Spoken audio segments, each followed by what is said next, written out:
vi skal snakke om vores drop-down bokse, som vi har lavet her på vores originale side, dem, som vi kan se lige her. Og vi har så sat dem over på en separat side, for at vi har et bedre overblik over dem.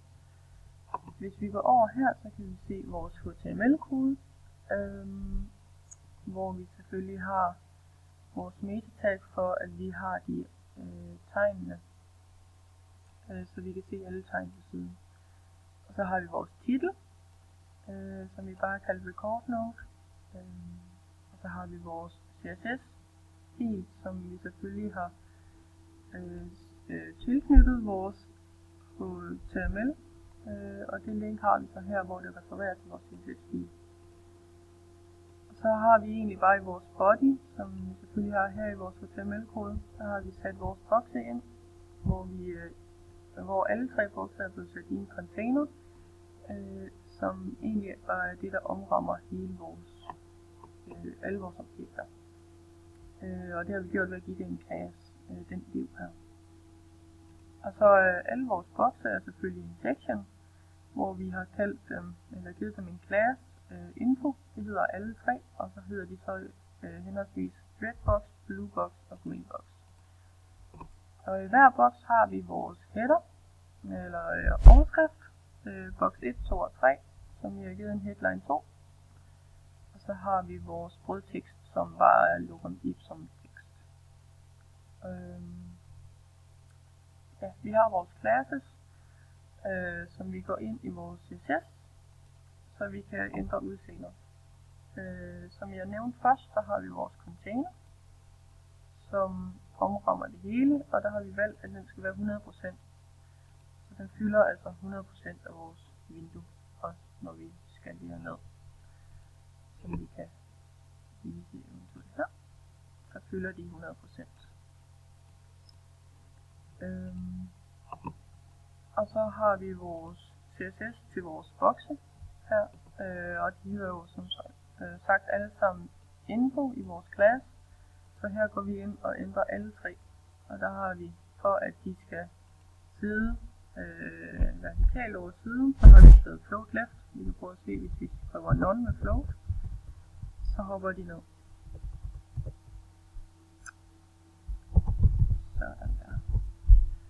Så har vi valgt en størrelse, som hver boks skal fylde og vejer 31%, hvor vi derigennem også har givet noget marken, både højre og venstre, for at vi så vidt muligt får det til at fylde de 100% af siden. Så har vi givet noget minimum og makshøjde, og den her højde, det viser så det, vi kan se herover, uden at den er hoppet over. Så har vi en minimumhøjde på 42 pixels og maks 60. Og vi har en color, det er vores tekstfarve, som vi har valgt skulle være hvid. Og så har vi vores overflow. Og det betyder, at når vi har vores indhold i boksen, vi har jo noget brødtekst, som vi ikke kan se. Og det betyder, at hvis vi kommer over vores makshøjde på de 60, så gør overflowen, når vi har skrevet headen, at det bliver gemt. Og derigennem er det så, at hvis vi går ned til vores hover, som vi selvfølgelig har sat på vores info også, vores info-class, den har vi sagt på max 999 pixels, så går den ned, og så drop-downer den til det indhold, vi har i boksen. Den fylder aldrig mere end det indhold, vi har sat i. Og derfor har vi bare sat 999 pixels, bare for at sætte et højt tal. Vi kan se, hvis vi for eksempel skriver 119 og går over, så fylder den kun 119 pixels. Men det er for, at vi får hele indholdet med. Så det lidt tilbage. Og så har vi jo selvfølgelig også vores tid på, hvor hurtigt den skal drop down, hvor vi har det på 0,75 sekunder. Og det er jo så den tid, det tager boksen at drop down. Og det er så fra forskelligt til, hvilken browser vi sidder i.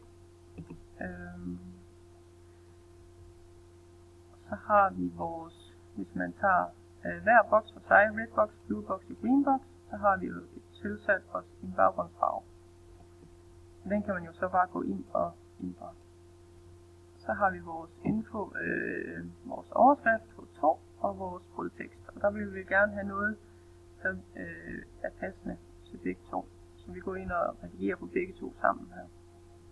Og der har vi sat noget padding ind for at få et indryk i vores boks, for at det ikke står helt ud i kanten. Og der har vi så valgt at sætte 30 pixel både på højre og venstre side, så det ser lidt pænere ud. Og ved vores overskrift har vi sat noget marken også heroppe, når det er, at boksen ikke er foldet ud. Og der har vi både noget top, left og right, som vi har sat ind. Jeg kan se, at vi har kun sat noget pixels på top, for at vi skal rykke den lidt ned i boksen. Og det er jo marken på selve overskriften, så det er jo overskriften inde i boksen, der bliver lavet marken på, og ikke selve boksen. Og så har vi noget linjehøjde, og vi har selvfølgelig en skrifttype til vores overskrift, og en størrelse, og hvor tyk skriften skal være. Og det kan man jo altid gå ind og ændre på, afhængig af, hvor meget man vil have den til at fylde. Så for eksempel går ind og siger 3 der, så bliver det jo stort. Og der skal man altid huske at skrive punktum i stedet for komma, da vi selvfølgelig er i det engelske og i kodning. Og så til sidst har vi vores brødtekst, som vi selvfølgelig også har givet en skrifttype og en størrelse. Og der kan man jo tydeligt se, at ved vores font size her har vi 1,6 m, og her har vi 1 m, så selvfølgelig er der forskellige størrelser her. Det var sådan set det, og jeg håber, I fik noget ud af det.